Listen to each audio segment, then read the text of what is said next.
안녕하세요. 사연에 빠지다의 DJ 민영입니다. 오늘도 두 가지 사연 준비되어 있으니 재미있게 들어주시고요. 구독과 좋아요 버튼도 잊지 말고 꾹 눌러주세요. 그럼 오늘의 사연 함께 시작해볼게요. 안녕하세요. 여러분과 유튜브 영상으로 만나뵙게 되어 반가운 마음입니다. 배운 데 없이 막대기에 자라 버릇없는 사람을 보면 흔히들 하는 말이 있죠. 저 아비 어미도 모르는 놈의 자식. 어린 시절 반 친구가 날 먼저 때려서 싸웠는데 그 친구 엄마는 날 보며 이렇게 욕했습니다. 태어나 보니 부모가 없는 운명을 짊어졌을 뿐인데 부모가 없이 자란 놈이라고 손가락질 당해야 하는 인생은 가혹하기만 했죠. 물론 그러한 제 신사한탄이나 하자고 여러분 앞에 사연을 쓰고 있는 건 아닙니다. 전 만인이 부러워하는 을사가운을 입는 사람이고 두 자녀와 아내가 있는 가장으로 잘 살고 있거든요. 저런 세상 사람들 욕 듣기 싫어서 악을 쓰고 살아왔던 노력의 대가입니다. 전 세상에 증명해내고 싶었습니다. 부모 모르고 자란 사람도 충분히 능력 있고 하자 없는 사람일 수 있다는 것을요. 그럼 어떻게 제 이야기를 한번 들어보시겠습니까? 환감이 넘은 남자가 무슨 연유로 이 유튜브를 알게 되었냐고요? 사실 이 채널을 알게 된 것은 아내의 영향이었습니다. 아내가 빨래를 갤 때나 설거지를 할 때 이 사람은 여기만 주야장천 듣고 있더군요. 그런데 얼마 전 회식 때 우리 병원 양간호사가 여기 채널 이야기를 하더군요.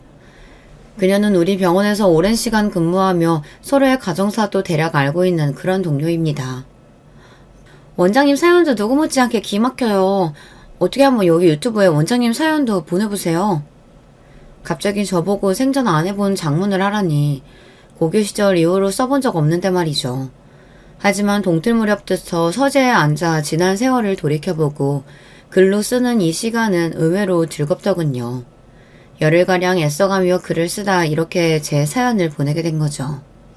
그러니 실력이 없더라도 너그러이 이해해 주시기 바랍니다. 3살의 저는 서수원 버스터미널에 버려졌습니다.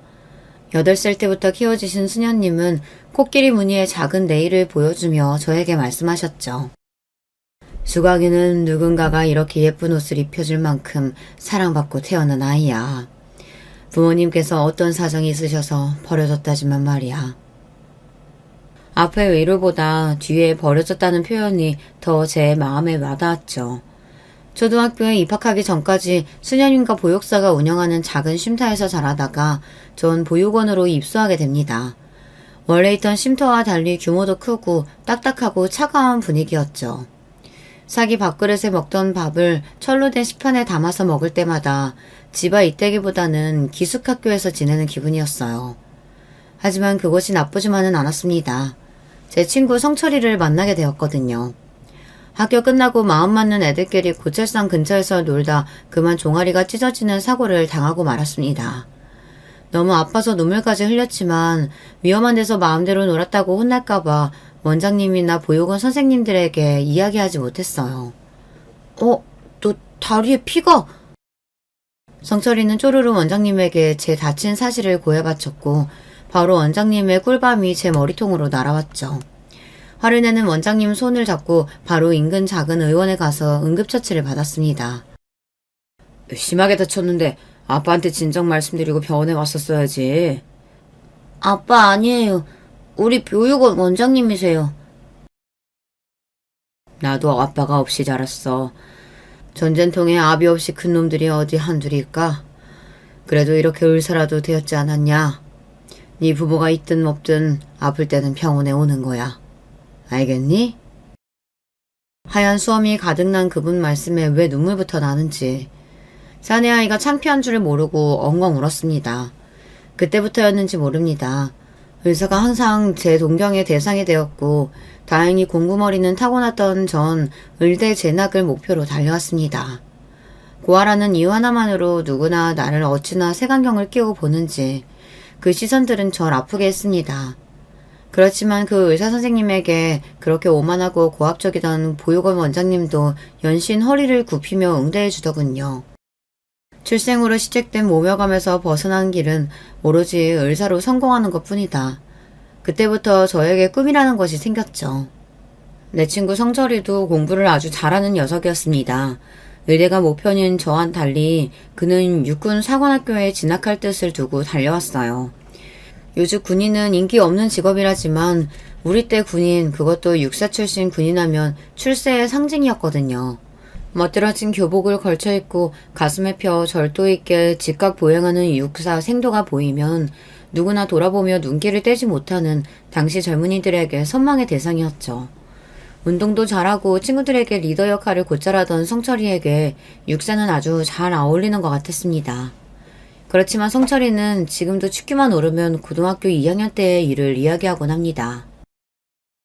내가 말이지, 부모 밑에서 안 자랐다고 해도 어디서 끌려본 적이 없는 놈이야. 근데 그때 처음 현실의 벽을 느꼈다.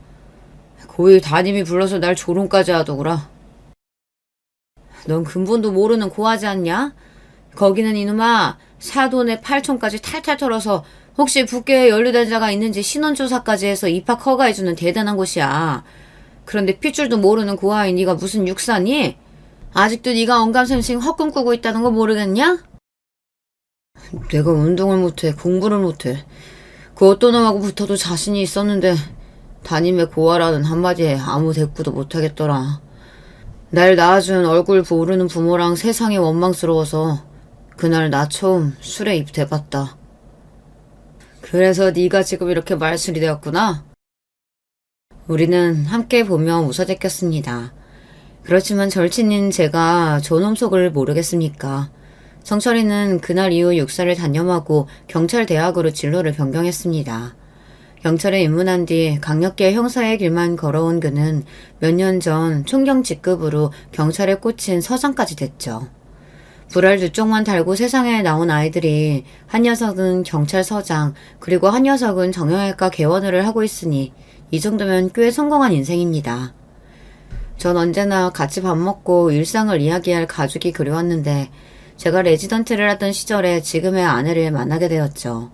담당하는 병실에 어느 여자 환자분을 간호하느라 매일같이 병원을 오가던 한 아가씨였어요. 그 환자분은 폐렴으로 입원한 70대 노인이셨는데 자기 딸도 아니고 손녀딸이 매일 간호하러 오는 모습에 왠지 눈길이 갔습니다. 물론 또 저희 아내가 곱기도 했지만요. 하루는 그녀가 옥상 휴게실에서 전화하며 심각한 얼굴로 있길래 못 본 척 지나가 주려고 했습니다. 그런데 지나가는 내 팔을 갑자기 확 잡더군요. 왜 그러십니까, 보호자분? 우리 할머니 정말 폐암이에요? 얼마 못 사신다고 들었어요. 안 돼요. 저 키우신다고 고생만 하시다 이제 좀 살만해진 분인데 선생님 좀 살려주세요. 마음은 난감했지만 그녀를 진정시키고자 이야기를 들려주었습니다. 일찍 여인 엄마 대신 할머니가 엄마처럼 키워주셔서 자기는 잘 자랄 수 있었다고요. 아버지는 할머니가 이렇게 아프신데 해외에서 일한다며 당장 오지도 못한다네요. 적어도 아빠 얼굴 볼 때까지만이라도 할머니 살게 해달라고 절 붙잡고 사정했습니다. 그렇게 말하는 그녀의 마음이 똑똑히 전해졌어요. 아니, 그날부터 제 마음에 들어온 그녀를 제 아내로 삼고 있었는지도 모르죠. 제 아픈 부모 모시기도 꺼려서 병원에 버리고 가는 사람들이 종종 있습니다. 그런 요즘에 이렇게 효심 가득하고 착한 처자라니. 다행히 아내의 할머니는 장인어른이 귀국하셔서 얼굴도 뵙고 제가 결혼 인사드릴 때까지 잘 계셔주셨습니다. 아쉽게도 손녀딸 결혼식 올리기 전에 눈을 감으셨지만요. 이렇게 심성도 얼굴도 고운 아내 덕에 큰아들 작은딸과 함께 제 가족이 생겼습니다. 지금은 나이도 들고 몸매도 별반 아주마라고 다를 바 없는 보통의 중년 여성이지만 저에게는 가정을 선사해준 고마운 사람입니다. 그리고 제가 의사 월급이 심청치 않은 시절에도 제 옆에서 묵묵히 우리 가정을 건사해준 사람이거든요. 의사 생활이 아주 많이 바빠서 아이들과 함께 놀아주고 많은 시간을 보내주지는 못했지만 가끔 아이들 등학교 때 손잡고 같이 가준 날이 있었어요. 제가 옛날부터 꿈에 그리던 일이었거든요. 친구들이 엄마 손, 아빠 손 잡고 학교에 걸어오는 모습이 너무 부러웠는데 이제 내 자식에게 그렇게 해줄 수 있는 아빠가 되어 마치 한이 풀리는 것 같았습니다.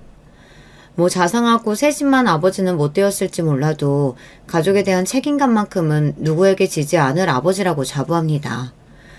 물론 우리 자식들 의견과 달리 저 혼자 하는 생각일 수도 있겠죠.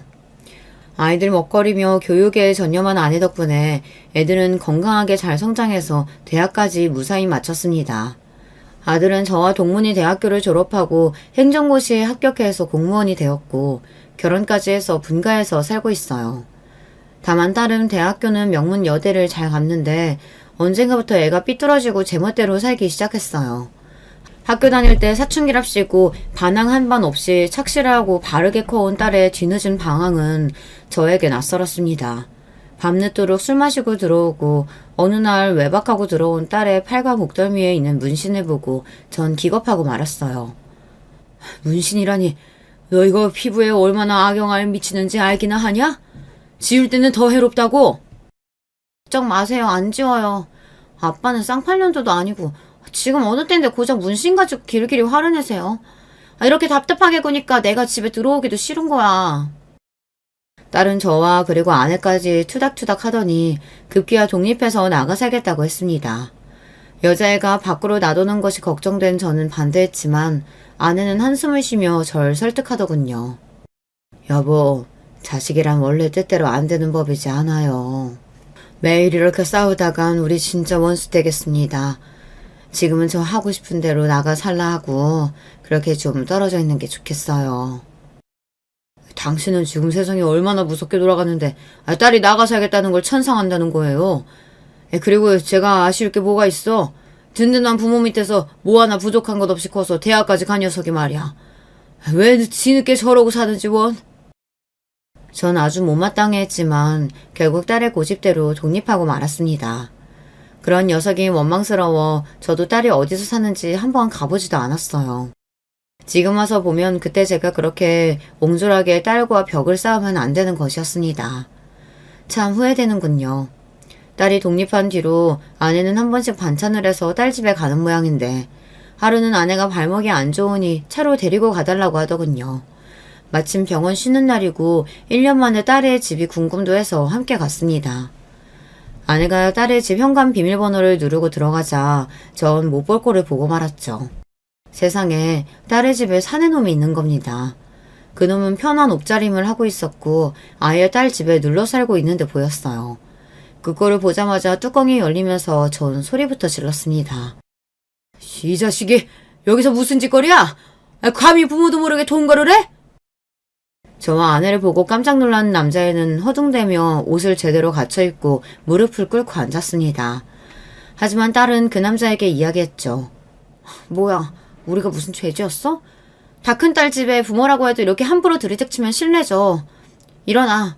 자기가 무슨 잘못이 있다고 그렇게 죄인 차려만 앉아있어. 우리요, 서로 사랑하는 사이고 같이 산 지 2달 되었어요. 둘 다 각자 밥벌이하는 성인이고 애인끼리 동거하는 게 죄는 아니지 않아요? 오히려 딸은 이렇게 뻔뻔스럽게 나왔습니다. 그리고 그 남자는 분위기를 살피며 인사만 꾸벅하고 집을 나가버리더군요. 에휴, 동거하는 놈이 준행랑이나 치고 자네 자식이 저렇게 제 여자 지키지 못하고 내빼면서 무슨 일을 제대로 하겠냐? 딸이 동거하는 일이 불만인지 아니면 딸의 남자친구가 성에 차지 않아서인지는 모르겠지만 너무 불쾌한 마음에 바로 딸의 집을 나와버렸습니다. 딸이 하고 있는 꼴을 보자니 분통이 터져서 더 있을 수가 없었죠. 그런데 몇 달 뒤 저는 더 어이없는 소식을 듣고 말았어요. 바로 딸이 임신을 했다는 겁니다. 신체 건강한 남녀가 함께 살다 보면 당연히 생길 수 있는 일이지만 결혼도 안 한 애들끼리 제가 옛날 사람이라 고루한 건진 모르겠지만 요즘 젊은이들을 도대체 이해할 수가 없었어요. 특히 남자야 수틀리면 훌훌 털고 나가면 그만이죠. 하지만 여자는 어디 그렇습니까? 조심조심 유리처럼 다뤄야 하는 소중한 몸인데 임신까지 했다는 소식에 그냥 두고 볼 수가 없었어요. 제가 직접 그 친구를 만나기로 했습니다. 어떤 놈팽인지 내 딸과 결혼해도 되는 놈인지 내 눈으로 살펴봐야 하니까요. 딸의 남자친구에게 연락해서 제가 자주 가는 포장마차로 불러냈습니다. 내가 왜 자네를 불러냈는지 알지? 지금 무슨 일 하고 있는지, 나이는 몇이고 어떻게 살아왔는지 한번 얘기해봐. 처음에는 쭈뼛대던 녀석이 점점 술을 마시면서 제가 편해졌는지 솔직한 이야기를 하더군요. 아버님, 제가 죽이고 싶을 만큼 미우시죠? 제가 현지랑 정식으로 결혼하고 산 것도 아닌데 임신까지 시켜서 아버님 어머님 심경이 어떠실지 짐작이 갑니다. 사실 임신 이야기에 처음엔 저도 너무 당황했어요. 조심한다고 했는데 이렇게 되고 보니까. 그래서 너도 어떻게 해야 할지 모르겠단 얘기냐? 저는 하고자 하는 계획이 명확합니다. 한 번도 현지를 가볍게 생각해 본 적이 없어요. 늘 결혼하고 싶은 여자로 소중히 대했고 지금도 변함없습니다. 다만 현지는 아직 저하고 결혼하려는 확신도 없고 아이를 낳겠다고 결정도 못해서 기다려주는 중이에요. 현지가 제 아이 낳도록 아버님께서 설득 좀 해주시겠습니까? 어라. 녀석은 생님 같던 첫인상과 달리 꽤 남자답고 책임감 있는 모습을 보여주었습니다. 4년제 대학을 나와서 회사의 영업부서에 있는 샐러리맨으로 이 정도면 딸과 결혼해도 괜찮겠다는 확신이 있었어요. 그래서 저도 현지에게 생긴 아이를 낳고자 설득했고 그해 겨울에 제 딸은 결혼식을 올렸습니다. 한동안 딸네 부부는 별일 없이 잘 사는 것 같았어요. 다만 우리 집에서 내세운 원칙, 한 달에 한 번은 친정집에 와서 가족 식사를 하는 것이었죠. 저 역시 아무리 바빠도 그날만큼은 다른 일을 잡지 않았지만 아무리 생각해도 좀 의아한 날이 있었습니다. 약속에 딸은 안 오고 사위 혼자만 방문한 것이죠. 현지는 뭐하고 자네만 왔나? 현지는 잔업 있다고 오늘 회사에 출근했어요. 그렇다고 가족 약속을 미룰 수 없다고 저만이라도 가라면서 현지가 어머님 좋아하시는 튤립꽃까지 사다 주었네요. 사위는 무한한 듯 웃어넘기며 아내에게 튤립 꽃다발을 안겨줬습니다. 혹시 자네 부부싸움에서 혼자 온 건 아니겠지? 제 질문에 사위는 당황하며 손사래를 쳤어요.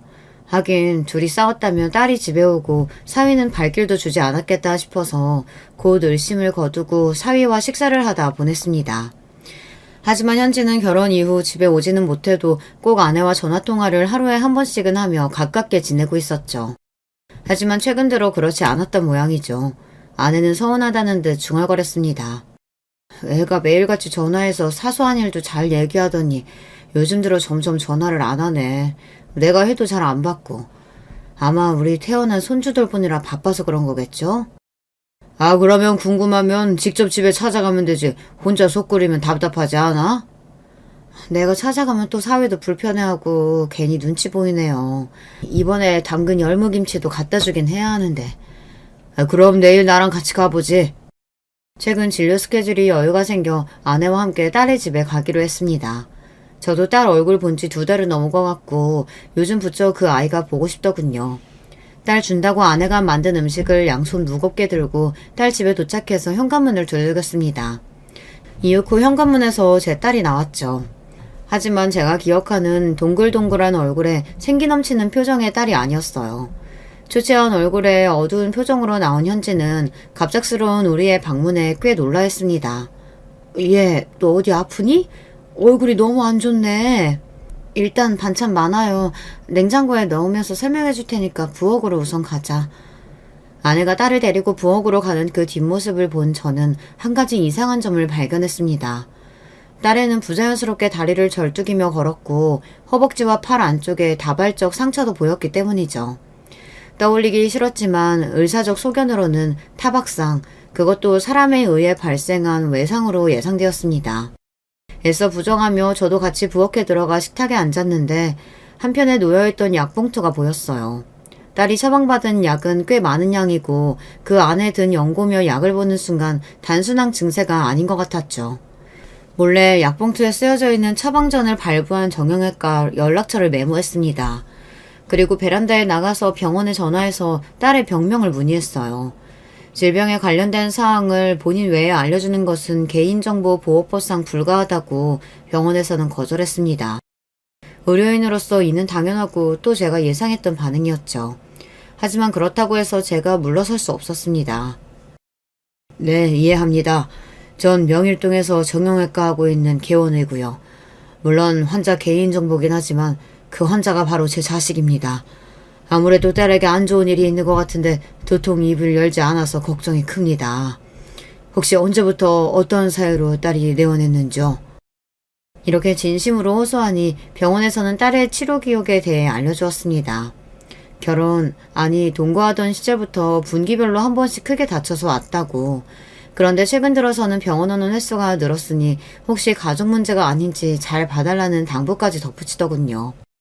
우리 애를 이렇게 만들 사람은 오직 한 명뿐이었습니다. 그 자식에 대한 분노에 휩싸여서 경직된 얼굴로 딸의 앞에 서서 근엄하게 물었습니다. 너 다리도 절고 금멍자국하며 도대체 널 다치게 한 게 누구냐? 딸은 한사코 그냥 넘어진 상처라며 넘어가 달라고 하더군요.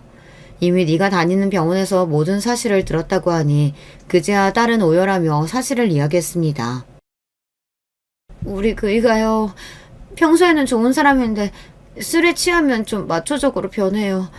평상시에 나누는 대화처럼 내가 조금이라도 대들면 다혈질적으로 화내거든요. 원래는 집안에 물건 던지거나 벽을 자기 주먹으로 치는 게 대부분이었는데 자기도 흥분을 주체하지 못하고 제 몸에 손까지 대고 말았어요. 아니 이게 무슨 소리야? 정서방한테 네가 맞고 자랐다는 얘기냐? 좀 더 자세하게 말해봐. 사실 그동안 저 정서방한테 여러 번 맞았어요. 처음에는 머리 꿀밤이나 팔 등을 찰싹 때리는 가벼운 수준이었거든요. 그런데 아기 낳고 끊기로 했던 담배를 다시 피는 것 같아서 제가 잔소리를 좀 했어요. 또 담배 피면 그땐 진짜 이혼이라고. 그러니까 갑자기 그가 절 밀쳐서 소파 테이블에 부딪혀서 전 그대로 쓰러져 버렸어요. 골반뼈가 다쳐서 지금 절뚝거리는 거예요. 우라질, 그 자식이 감히 내 딸을 건드려? 당장 짐 싸라. 왜 그런 자식을 참아주고 살고 있는 거냐? 아니에요. 우리 아이는 어쩌고요. 애 때문이라도 저 그 사람이랑 못 헤어져요. 그리고 그 사람 술 마시고 한 번씩 돌 때만 그래요. 평소에는 둘도 없이 자상한 남편이란 말이에요. 진심이냐 너? 정말 그렇게까지 정서방을 사랑해? 급기야 딸은 오열을 넘어서 두 팔을 감싸며 오들오들 떨면서 이야기했어요. 아마도 깊은 두려움에 휩싸인 사람처럼 말이죠. 사랑이 아니에요. 옛날에 사귈 때부터 그 사람이 저한테 많이 집착했어요. 만약 자기를 버리면 시칼 두고 찾아올 거래요. 나, 엄마, 아빠, 그리고 우리 애기까지. 마지막으로 자기도 콱 죽어버릴 거라고 협박을 매일 해요. 그걸 나고 싶지 않으면 도망칠 생각도 하지 말라고. 어디에 말도 하지 말라면서요. 그래서 엄마 아빠한테도 말 못했다고요. 하지만 저 너무너무 무서워요. 이렇게 가정폭력으로 다쳐서 병원에 오는 여자 환자들을 종종 보곤 했지만 설마 내 딸까지 이렇게 살 줄은 꿈에도 몰랐습니다. 그런 사이코 자식이 내 딸 목숨줄을 잡고 있다는 줄도 모르고 아버지라는 사람이 편하게 살고 있었다뇨. 못 가겠다고 버티는 딸을 억지로 끌고 손녀와 함께 우리 집에 데려왔습니다. 그리고 전 아내에게까지 괜히 화를 냈어요. 왜냐하면 정말 돌기 직전에 속상한 기분이었기 때문입니다. 당신은 현지가 이 지경이 되도록 아무것도 모르고 있었던 거야? 도대체 엄마라는 사람이? 사실 나도 알고 있었다고요. 놀랍게도 아내는 이런 말을 하는 겁니다. 현지가 그렇게 살고 있다는 것을 알면서도 아니 왜 도대체 그대로 둔 거지. 전 아내를 이해할 수가 없었어요. 하지만 사내들이란 다 그럴 수 있는 거 아닌가요? 당신도 젊을 때 그렇게 실수로 나한테 손 댔었잖아요. 현지한테도 그랬어요. 너희 아빠도 그런 적 있다고. 그 일만으로 바로 갈라서서 이혼녀 딱지 달고 사느니 정서방 고쳐서 한번 살아보자고. 나라고 맞은 딸한테 그런 얘기까지 해야 하는 심정이 편했던 줄 알아요? 그리고 아내는 더 이상 말을 잇지 못하고 방에 들어갔습니다. 방에서는 아내의 대성통곡하는 소리가 들렸죠. 별 지랄 맞은 게 다 내 딸한테 대물림되는구나. 아이고 내 팔자야. 마치 둔기를 머리로 얻어맞은 기분이었습니다. 혈기왕성하던 시절 아내에게 실수했던 지난날이 떠올랐기 때문이죠. 의사로서 가장으로서 떳떳하다고 자부하는 저도 아내에게 해서는 안 될 짓을 한번 했던 적이 있습니다. 한국 남자라면 회식이나 여러 이유로 유흥업소에 가는 일이 자주 있었죠. 전 다른 남자들과 달리 여자들을 조심하는 편이었습니다. 들이대는 여자들의 유혹도 없지 않았지만 나에게 가정은 남달리 소중했기에 마누라를 배신하는 짓 따위는 하지 않았어요. 하지만 그렇게 철벽치던 저 역시 아내 아닌 다른 여자에게 마음을 빼앗긴 적이 있었습니다. 지금도 부끄럽게 생각하는 그때의 일은 15년도 더 된 이야기죠. 그날은 여름비가 몹시도 퍼붓던 한산한 병원의 오전 시간이었습니다. 한 여환자가 진료실로 들어오는데 언뜻 보기에는 어디 다친 곳이 있어 보이진 않았지만 핏기 없는 얼굴에 어쩐지 심상치 않아 보였어요. 그 여자가 어떻게 된 사연일까 왠지 아주 궁금했어요. 네, 어디가 불편해서 오셨는지요? 아, 저... 아, 다쳤는데 부위가 가슴통 쪽이라 조심스러워서 말하고 숨 쉴 때마다 갈비뼈가 아파와요. 진료해보니 갈비뼈에 금이 갔는데 상태가 좀 안 좋았어요. 아무래도 누군가의 폭력이 의심되어 어떻게 다치게 된 건지 자세하게 물어봤죠. 주저하던 그녀는 결국 세 번째 진료에서야 솔직하게 말해주었어요. 남편은 아니고 동거하고 있는 남자가 물건을 던져서 맞는 바람에 이렇게 되었다고요. 그녀는 나보다 10살 어린 여자였습니다. 조카 같은 마음에 잔소리가 좀 나왔어요. 당장 그 남자하고 헤어지세요. 부모님이 귀하게 키운 딸이 이런 취급 당하는 거 아시면 억장이 무너집니다. 저 부모 같은 거 없어요. 고아로 자랐거든요. 지금 남자친구가 제 유일한 가족인걸요. 그 말에 놀라 그녀를 다시 보게 되니 그 얼굴과 표정과 눈매가 기억났습니다. 어렵지만 내 치부를 남들에게 드러내야 할 때 드러나는 민망함과 수치심. 저도 고아예요. 그래도 이렇게 잘 지내지 않습니까? 갈비뼈는 쉽게 부는 부위가 아니라서 일주일에 2번씩 꾸준히 내원하셔야 해요. 그리고 꼭 용기 내서 그 남자 떼어버리시고요. 술 먹고 죽이겠다고 달려드는 동거남을 막으러 그녀 집에 가주고 그녀가 외롭다고 할 때 같이 술도 마셔주며 그녀와 가까워졌습니다. 처음에는 동정심 혹은 나와 같은 출신이라는 동질감 때문에 신경 쓰는 것뿐이라고 생각했어요. 애써 제 마음을 부인했지만 점점 그녀를 환자가 아닌 사랑하는 여자로 대했던 것이 사실이에요. 제 마음을 제일 먼저 알아챈 것이 바로 병원에 있는 양간호사였어요. 원장님, 주제 넘은 줄은 알지만요. 함께하는 동료로서 또 여자로서 이 말씀을 꼭 드리고 싶어요. 최선영 환자와 밖에서 만나시는 거 맞죠? 단순한 의사-환자 관계가 아니라면 사모님 모르실 때 이쯤에서 정리하는 게. 양간호사 앞에서는 오해라고 잡아댔지만 솔직히 양심의 가책이 들었습니다. 누가 봐도 전 불륜하는 상황이었으니까요. 독하게 마음 고쳐먹고 그녀를 떼어내려고 노력했어요. 매일같이 찾아갔던 그녀의 집에 발길을 끊고 일주일이 지나고 한 달이 지나자 그녀가 미치도록 보고 싶어서 견딜 수가 없었습니다. 한밤중에 미친놈처럼 그녀의 집에 찾아가서 본 광경은 어이없게도 그녀는 전 동거남과 같이 있더군요. 트렁크 팬티바람으로 나온 젊은 그놈은 제게 삿대질까지 했어요.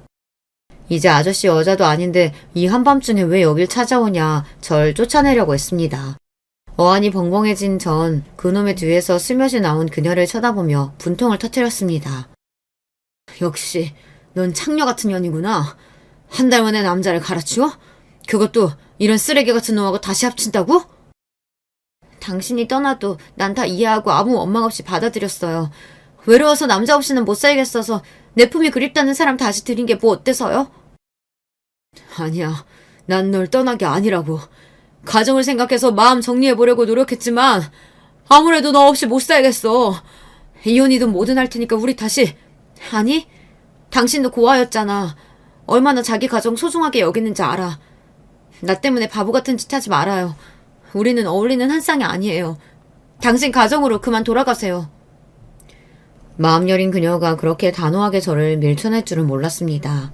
맥없이 그녀의 집에서 돌아서서 나오며 정신을 다시 차렸어요. 그 여자의 말이 맞았습니다. 제가 아무리 여자에게 미쳤다고 한들 소중하게 지켜온 내 가정을 파괴할 자신까지는 없었던 것이죠. 혹여나 내 잘못으로 이혼해서 우리 아이들이 한부모 가정을 겪어야 한다면 물론 편부모 슬하에서도 잘 클 수 있지만 나라는 사람은 자식들에게 차마 그런 짐을 짊어지게 할 수는 없었습니다. 그런 저를 간파한 선영이는 미련도 원망도 없이 절 보내준 것이었어요. 그날 이후로 선영이와 헤어지고 가정으로 돌아왔지만 제 마음은 지옥과 같았습니다. 괴로운 마음을 술로 달래다 보니 그런 저를 못마땅해 한 아내에게 몹쓸짓까지 했던 것입니다. 과거의 제 잘못으로 제 딸이 그런 남자를 만나게 되어버린 것일까요? 그런 자책과 아내의 한탄하는 소리는 비수가 되어 제 심장에 꽂혔습니다. 더 이상 집에 있을 수가 없었죠. 착잡한 마음에 술 기운이라도 기대보고자 친구 성철이를 불러냈습니다. 제 젖은 목소리에 이유가 궁금했겠지만 성철이는 자세히 묻지 않았습니다. 그저 어묵탕에 소주 한 잔이나 채우고 마셔댔죠.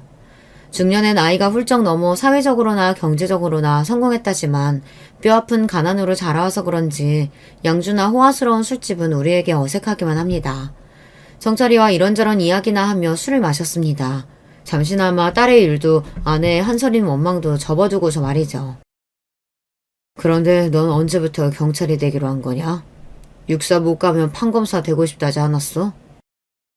어릴 때 먼저 퇴소해서 자립한 형들이 돌 벌자마자 술집에 가서 탕진해버리고 하루살이 인생처럼 사는 게 꼴도 보기 싫었어. 공장에서 하루 14시간씩 고된 일로 힘들게 번 돈을 하룻밤에 날리고 다음날 또 술 마시면서 자기가 왜 그랬을까 후회하는 모습이 한심했지. 내가 퇴소하고 잠깐 재욱이 형네 집에 머물 때 형이 공장에서 같이 일하던 형님한테 사기당해서 죽으려고 하더라. 형, 내가 경찰 돼서 사기친 새끼 잡아줄 테니까 그때까지만 버티고 살아내. 그 자식이 면상에 몇 대 날려야 분 풀릴 거 아니야. 그렇게 그 형 살아내라고 내가 붙잡았어. 그렇지, 잘했다. 그래서 재욱이 형한테 사기친 놈은 잡았냐? 우리처럼 평범한 가정에서 자라지 못한 고아들에게 가장 중요한 게 뭔지 아냐? 돈? 좋은 집? 아니, 바로 사람의 정이다. 사회에 나가면 누가 조금만 잘해줘도 간도 쓸개도 다 내어줄 것처럼 의지하게 되지.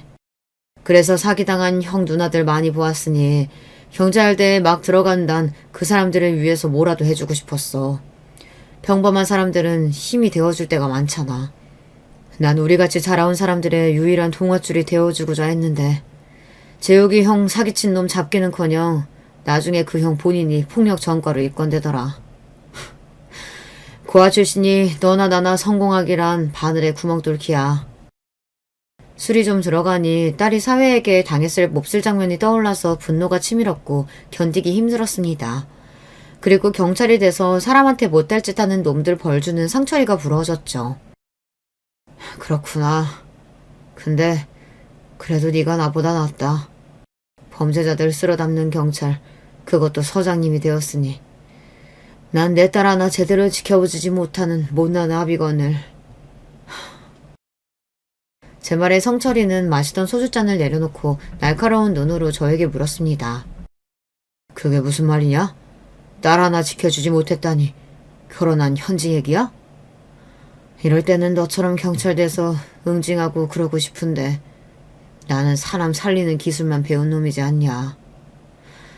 사실은 제가 목격했던 일은 물론이고 현지가 그간 사위에게 당했던 일을 성철이에게 털어놓았습니다. 내 딸 현지가 태어날 때부터 결혼할 때까지 중요한 순간마다 성철이는 와서 제 딸처럼 축복하고 기뻐해준 사이였어요. 그런 조카와 같은 아이가 당한 일을 듣던 그는 눈썹이 잔뜩 성난 듯 치솟고 대본의 무서운 형사의 모습으로 돌변하더라고요. 내 친구이지만 그렇게 무시무시한 말투와 분위기는 처음 느껴보았습니다. 그래서 그게 다 현지가 겪은 실제 일이다. 넌 네 딸이 그런 취급당하는데 여기서 친구랑 신세 좋게 술이나 퍼마시고 있다 이 말이냐? 에라 이 자식아. 화가 난 성철은 씹고 있던 오이를 제 얼굴에 던져버렸습니다. 친구의 반응은 당연한 것이었고 저 역시 사이놈에게 아무 일도 하지 못한 저 자신이 역겨워 미칠 지경이었으니까요. 아이고 선생님들 평소 점잖은 분들끼리 여기서 와 이러십니까? 진정들 하시고 앉아서 새 소주 갖다 드릴 테니 화이로다가 쭉 들이키세요. 오죽하면 단골 포차 주인 아주머니가 놀라서 우리를 진정시키러 오셨겠습니까? 이후 그 성철이는 제정신을 붙잡고 가쁜 숨을 들이쉬면서 소주를 병째로 목구멍에 때려 넣었습니다.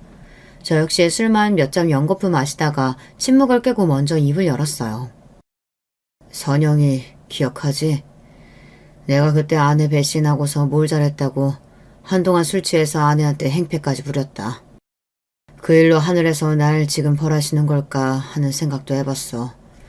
내 죄 때문에 착한 내 딸이 그 벌을 받아내는 거라면 난 어째야 하냐? 어떻게 빌어야 딸이 행복해질 건지. 아이 바보 같은 자식아 미친 소리를 다 한다. 너 이 땅에 죽일 놈들이 얼마나 많은지 아냐? 구더기들처럼 아주 드글드글해. 가정폭력으로 경찰서에 신고 들어온 것만 해도 하룻밤에 수백 건은 된다고. 너 같은 놈들만 있으면 나도 경찰직 못하고 굶어 죽을 거다. 쓸데없는 소리 말고 지연이 남편 놈한테 이렇게 해보면 어떻겠냐? 성철이는 사위에게 복수할 방법을 생각해서 제게 슬쩍 알려주었습니다. 어떻게든 그놈을 내 딸 인생에서 끊어내고 싶었기에 전 그 제안을 바로 잡아버렸죠. 다음날 저녁 때 우리 집 초인종을 눌러대는 방문자가 있었습니다. 인터폰에는 사위놈의 얼굴이 보이더군요. 너 여기 있는 거 알고 왔으니까 당장 문 열지 못해? 장모님, 집사람과 내 애 보내주세요. 이러다 진짜 큰일 치릅니다. 네? 저녁 7시밖에 안 된 시각에 그 자식은 이미 잔뜩 취해서 우리 집에서 난동을 부리고 있었습니다. 두려워하는 딸과 아내에게 무슨 일이 벌어지더라도 절대 문을 열어주지 말라고 당부하고 혼자 나와 대문을 열고 사위를 대면했죠. 아마 제가 집에 있는지 예상치 못했던 건지 절 본 그는 흠칫 놀라더니 이내 표정이 둘변해서 겁박하기 시작했습니다. 처음 현지랑 동거할 때부터 절 못마땅해 하셨죠? 하지만 난 당신 딸과 결혼해서 새끼까지 낳았어. 아무리 아비라도 이젠 나한테는 현지 앗아가지 못할걸? 법적으로는 내 가족이야. 당장 현지 내보내요. 아니, 현지는 너와 이혼할 거고 넌 내 딸과 손주 털끝만큼도 건들지 못할 거야. 그때 사위의 눈동자는 흰자위가 번뜩대기 시작했고 저를 때리는 듯 손을 머리 위로 번쩍 올렸습니다. 전 방어 자세를 취했고 설령 그 자식에게 맞는다 해도 상관없었습니다. 모든 것을 감수하고 나온 것이었으니까요. 그때였습니다. 누군가가 나타나서 사위의 팔을 뒤로 비틀어버렸어요. 누구야! 팔 아파 죽겠다고! 좀 놓아보라고! 어둠 속에서 얼굴을 내민 남자는 여전히 사위의 팔을 뒤틀고 있었고 저를 보며 싱긋 웃으며 인사했습니다. 안녕하십니까, 이수강 선생님. 오다가 강도가 하나 족치느라 좀 늦었습니다. 이 사내가 그 버러지 같은 사입니까? 그는 러시아 출신의 격투기 선수와 같은 큰 체구에 근육질의 몸을 하고 있었어요. 또한 얼굴의 인상도 범상치 않고 눈매도 매서운 것이 길 가다 만나면 시선을 피할 수밖에 없는 사내였죠. 마치 범죄도시라는 영화의 마동석 배우 같은 인상을 가진 그 남자는 사실 경찰이었습니다. 성철이가 혹여 사위가 나타나 우리 식구들에게 해를 가할까 싶어 경호할 사람을 붙여준다고 했는데 이자가 바로 그 사람인 것입니다. 우리 서장님이 특별 지시하셔서 내가 앞으로 밀착 보호해드릴게요. 그리고 당신은 내가 한번 요모조모 탈탈 털어볼 계획이요. 궁금하면 서울경찰청 폭력계 마동석경이 찾아오면 되셔. 네, 분명히 마동석은 아니고 우리 계에서는 날 그렇게 부르니까 앞으로 자주 봅시다. 경찰의 말투는 깍듯했지만 이미 인상과 힘에 압도당한 사위는 경찰이 팔을 풀어주자마자 두고 보자라는 말을 남기고 주랭랑을 쳤습니다. 그렇지만 그 경찰과 사위의 만남은 이번이 끝이 아니었어요. 사흘 뒤 경찰은 사위가 근무하는 회사의 로비로 찾아가서 국가경찰 공무원증을 제시하며 사위를 찾았죠. 수고하십니다. 전 서울경찰청의 박경희인데 여기 해외 영업부서에 정시우 씨 있죠? 조사 차원에서 지금 좀 보잔다고 전해주십시오. 갑작스러운 경찰의 방문에 당황한 회사 직원은 금세 사위를 로비에서 기다리는 경찰 앞으로 데려다 주었습니다. 아니, 당신이 어떻게 회사까지 온 거요? 또 뵙네요. 그때는 저녁 때라 얼굴도 잘 못 봤는데. 이렇게 보니 꽤 말끔한 인상의 신사분인데 어쩌다 그런 짓까지 하셨어? 이현지 씨 스토킹 혐의로 잠깐 조사하러 같이 서에 가주셔야겠습니다. 스토킹 행위 재진 및 처벌 경고 차원이니 협조 바랍니다. 경찰은 사위를 밀쳐대듯 끌고 경찰서로 데려갔어요. 나는 현지 남편이요. 그런 내가 어떻게 스토커란 말이에요. 내 마누라한테 전화랑 문자도 못해? 남편이고 아버지고 간에 지속적으로 반복적으로 연락하고 위협했다면서. 확시. 그리고 언성 낮추지 못해? 경찰이 우스워 보여? 이렇게 시종일관 조사하는 내내 박경희는 사위를 오줌이 지릴 정도로 무섭게 대했다고 합니다. 결국 사위는 겁을 먹고 사내놈이 여자애처럼 거의 울먹이기까지 했다는군요. 도대체 나한테 이렇게까지 하는 거예요? 왜? 난 그저 선량한 시민일 뿐인데 이렇게 휴방판 대하듯 하는 거냐고요. 야, 이 새끼야. 네가 무슨 선량한 시민이냐? 내 동생 같은 현지 때렸다면서 제 자식까지 낳아준 아내한테 손댈 데가 어딨다고, 찌질한 자식. 내가 경찰로서 현지 오빠로서 너 끝까지 감시하고 무슨 짓거리 할 기색만 보여도 바로 감빵 쳐넣을 거니까 조심해라. 오빠는 무슨, 현지 오빠는 당신이 아닌데. 그런 게 있어, 임마. 어릴 때부터 오빠 동생 하는 사이로 내 친동생 같은 애야. 행여나 현지며 우리 이 선생님네 가족 건들 생각만 해봐라. 아주 너 무사발로 만들어버릴 테니까. 이 주먹 보이냐? 어? 약물하고 사람 때리고 죽이는 놈들 이 주먹으로 다 응징했어. 너 같은 멸치 자식 하나 골로 보내는 건 일도 아니야. 그렇게 한 달이 넘게 박경희에게 시달린 사위는 결국 현지가 보낸 이혼 협의서에 도장을 찍어 돌려보냈고 손주에 대한 친권까지 모두 넘겨주었습니다. 경찰이 몇 번이고 회사까지 찾아가면서 인사과에서 처벌까지 받은 사위를 둘러싼 억측은 사내에 난무했다고 합니다. 저렇게 얌전해 보이는 정 과장님이 무슨 일로 경찰서에 조사받으러 다닌 거야? 어디서 들으니까 사기쳤다는데? 아니야, 내가 듣기로는 의외로 주먹 좀 쓴다나 봐. 옛날에 조직폭력배 출신이었는데 손 씻었다가 최근 다시 범죄 저질렀다고. 어머머, 무서워라. 사람이 보기랑 완전 다르네. 정 과장님한테 이제 아는 채도 말아야겠다. 결국 사위는 더 이상 회사를 다니지 못하고 제 발로 퇴사했다고 하더군요. 소문이 파다하게 퍼져서 아마 동종업계 다른 회사로 취업하는 것도 어려울 것 같고요. 내 친구 덕에 딸과 우리 가족은 안전하게 사위를 떼어버릴 수 있었습니다. 감사의 인사를 전하려던 차에 성철이는 저에게 하나의 선물을 주었습니다. 너도 곧 환갑이지 않냐. 우리가 60년 사는 동안 뿌리도 모르고 살아왔지만 이제라도 한번 만나봐라. 너의 친부모님은 이미 세상 떠나진 지 오래고 형 한 분이 살아계시더라. 정철이는 저 몰래 전부터 제 혈육을 찾고 있었는데 최근에 형과 연락이 닿았다고 합니다. 뜻밖의 얘기에 전 혼란스러웠습니다. 어릴 때야 너무나 내 가족을 찾고 싶었죠. 만나면 왜 나를 버렸어야 했는지 이유도 묻고 원망도 해보고 참 할 말이 많았어요. 하지만 이 나이 먹고 혈육이 다 무슨 소용인가 싶었지만 성철이 얘기를 듣고 나서 밤잠을 이루지 못했습니다. 그리고 그 주일 토요일에 한 설렁탕집에서 드디어 제 친형을 만나게 되었죠. 재환아, 너 정말 재환이 맞냐? 네 이름은 박재환이고 난 박순환이야. 우리가 태어난 곳은 경기도 안성시 죽산면이다. 아버지는 어릴 때 원양어선 탄다고 나가신 뒤로 소식이 두절되었어. 실종신고 뒤로 이미 사망 처리된 지 오래고 엄마는 남의 집 일하며 고생만 하시다 20년 전 63세의 나이로 돌아가셨다. 나도 없는 집에서 제대로 공부도 못하고 그냥 작은 가게 하나 내면서 하고 있어. 네가 없으면 입 하나 준다고. 엄마가 어느 날 널 버스터미널에 버리고 오셨는데 그때가 바로 아버지 실종신고한 직후였지. 널 두고 온 뒤로 엄마는 하루도 울지 않는 날이 없으셨다. 눈 감을 때도 네 이름만 되뇌다 가셨는데 좀 더 일찍 만났더라면 어머니 한은 풀고 가셨을 것을. 저보다 3살 많은 형은 겉보기에 10살은 좋기 많아 보였습니다. 까맣게 그을린 얼굴에 깊이 패인 주름이 그동안 그가 얼마나 고된 삶을 살아왔는지를 여실히 보여주었죠. 하지만 전 형이 하는 말이 그대로 마음에 와닿지 않았어요. 그가 읊어대는 우리 엄마 얘기고 가정사고 마치 남의 이야기를 듣는 기분이었죠. 그나마 내 진짜 이름과 생일을 찾은 것이 만족스러울 뿐이었어요. 형은 저에게 낡은 사진을 하나 보여주었습니다. 기억나겠나. 네가 2살 때 내가 5살 때 찍은 가족사진이야. 이게 유일하게 우리 내 가족이 실제로 있었다는 증거가 되겠구나.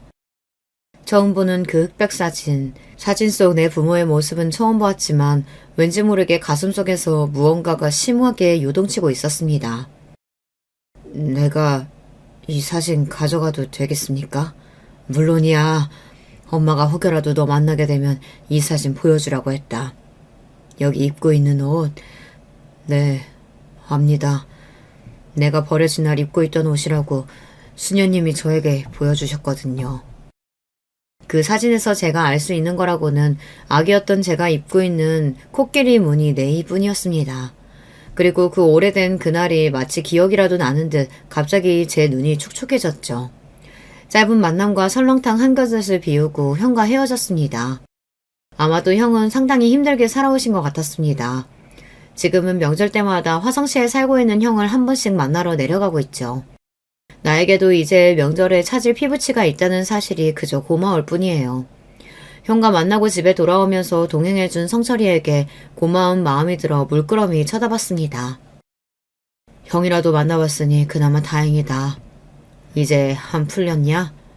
어때? 경찰서장 친구 덕 처음으로 본 소감이? 처음이라니. 내 딸 일도 그렇고 네가 참 내 은인이다. 정말 고맙다. 그런데 너는 네 가족은 찾아봤냐? 나라고 왜 안 찾아봤겠냐? 지금 하늘 아래 안 계시더라. 아무도. 그는 더 이상 말을 잇지 못했습니다.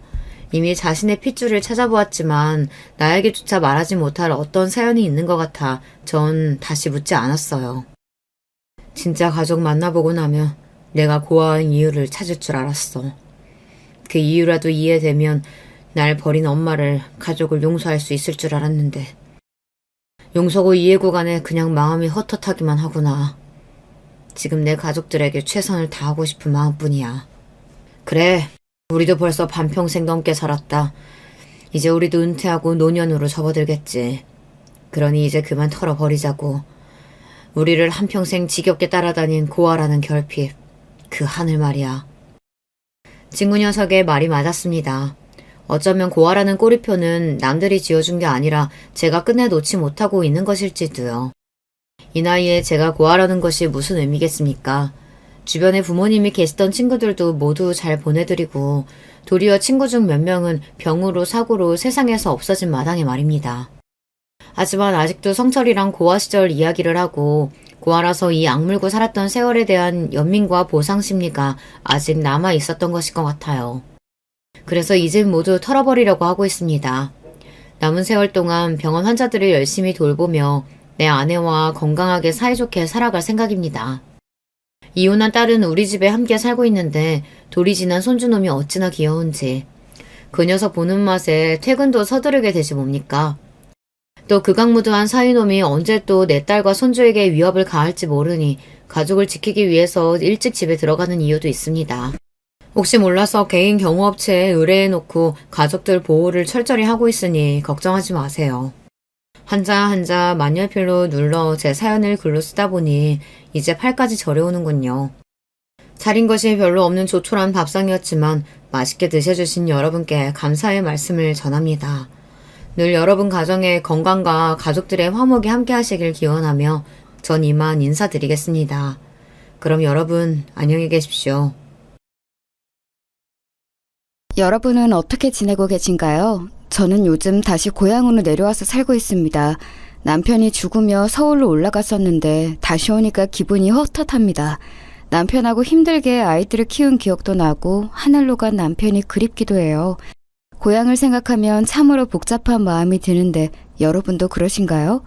저는 지금 나이가 60대인데 인생을 돌아보면 참 굴곡이 많았어요.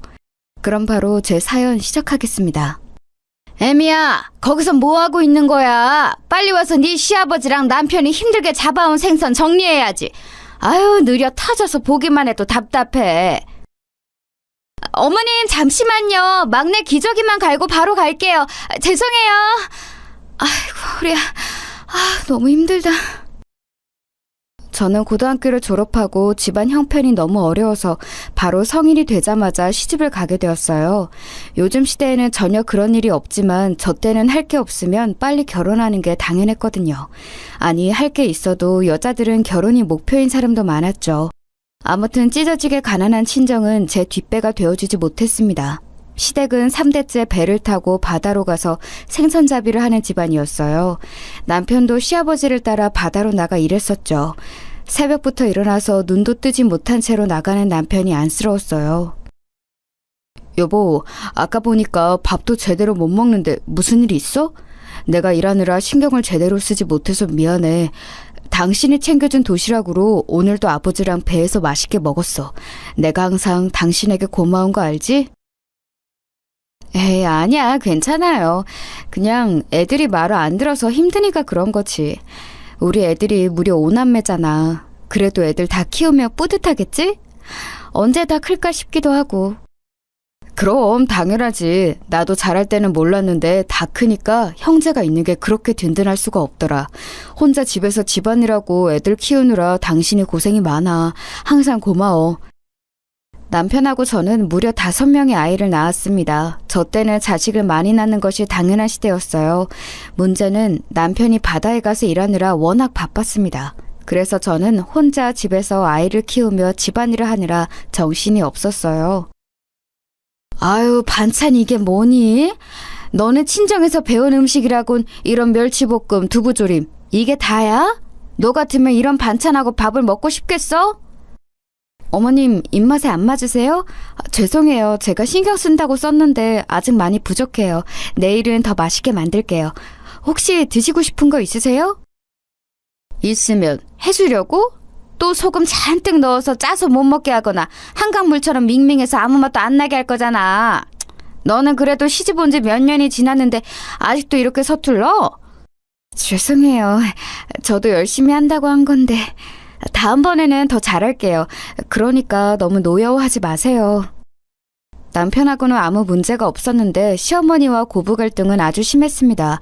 시어머니는 저를 대놓고 싫어하셨어요. 차라리 이유가 있으면 제가 고치기라도 했을 텐데 그런 것도 아니었습니다. 시어머니는 그냥 며느리인 제가 싫으셨던 거예요. 그래서 괜히 꼬투리를 잡아 저를 괴롭혔습니다. 심지어 시어머니는 우리 자식들도 성별로 차별하셨어요. 저랑 남편은 남아선호 사상이 하나도 없었고 모든 자식이 소중했는데 시어머니가 오히려 나서서 차별하더라고요. 계집 애들은 저리 가라. 이거는 우리 소중한 손자들 거니까 너희는 넘보지 마. 내가 우리 손자들만 먹이려고 시장 가서 사온 거야. 어디 손을 대려고 해? 대를 잇는 건 우리 손자들이야. 어머님, 그래도 애들인데 같이 나눠 먹으면 좋잖아요. 이렇게 아들만 챙기면 교육상에도 좋지 않고 또... 시끄럽다. 내가 내 돈으로 우리 손자들만 먹이겠다는데 뭐가 말이 많아? 너는 가서 빨리 밥이나 해. 곧 너희 시아버지랑 남편 올 때잖니. 우리 오남매는 장남, 차남, 그리고 셋째와 넷째는 여자아이고 막내는 남자였어요. 그래서 우리 딸들에게 저는 시어머니 몰래 더 챙겨주고는 했습니다. 이런 시어머니와 같이 살며 저는 나중에 만약 며느리가 생긴다면 진짜 잘해줘야겠다고 생각했어요. 그래도 남편과 시아버지는 저에게 시어머니처럼 못되게 굴지는 않았으니 그나마 버텼는데 그것도 오래가지 않았습니다. 왜냐하면 우리 가족에 불행이 찾아왔거든요. 그날은 천둥 번개가 치고 아주 비가 많이 내리던 날이었습니다. 보통 이러면 절대 배를 띄우지 않아요. 그런데 시아버지가 그날 유독 고집을 부리셨습니다. 이 정도는 괜찮다. 내가 바다에 나간 게 하루 이틀이야? 나한테 딸린 식구가 몇인데 가서 생선 한 마리라도 더 잡아서 가족들 먹여 살려야지. 걱정하지 말고 들어가라. 오래 안 있을 거야. 금방 올 거니까 걱정하지 마. 아버지 안 돼요. 그러면 저도 데려가세요.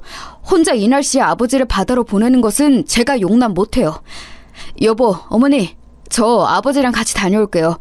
보니까 비가 곧 그칠 수도 있을 것 같아요. 딱 보니까 안 돼. 가지마, 어? 지금 비가 이렇게 내리는 거 보면 분명 배가 뒤집힐 거야. 여보, 돌아와. 안 돼. 얘, 넌 뭐 하고 있는 거야? 빨리 네 시아버지랑 남편을 말려야지. 비가 너무 많이 내려 시야 확보도 어려웠는데 시아버지는 굳이 배를 타고 나가셨어요. 그런 시아버지를 혼자 보낼 수 없다고 남편은 따라갔고 시어머니는 말리셨죠. 저는 그날따라 유독 보채는 막내를 달래느라 정신도 없었고 무엇보다 시아버지의 고집을 아는 상태였습니다. 시아버지는 마음먹은 것은 반드시 해야 하는 분이셨거든요. 그래서 말려도 듣지 않는다는 것을 이미 알고 있었습니다. 그렇게 시아버지와 남편을 보내고 저도 당연히 마음이 편치 않았어요. 어떡하지? 비가 도저히 그치질 않네. 이러다 배가 뒤집힐 것 같은데. 저기 박 선장님, 지금 우리 시아버지랑 남편이 바다로 갔는데 돌아오라고 해야지 않을까요? 이 날씨에 배를 타고 바다로 갔다고? 목숨이 두 개야? 무슨 정신으로 그런 거야? 애초에 나가게 하지 말았어야지. 아이고, 그 양반 또 고집 부렸네. 죽고 싶어 환장한 게 아니라면 나가면 안 돼. 어떡하니 어떡해. 그러게 너는 왜 옆에서 보고만 있던 거야? 이러다 내 남편하고 아들 죽으면 다 너 때문이야. 알겠어? 하여간 도움이 안 돼. 아이고, 아줌마, 왜 그걸 며느리 탓을 해요? 본인들이 배 띄워서 나간 건데. 아무튼 일단 기다려 봅시다. 이러다 멀쩡하게 돌아올 수도 있어요. 워낙 배를 다루는데 선수니까 뭐.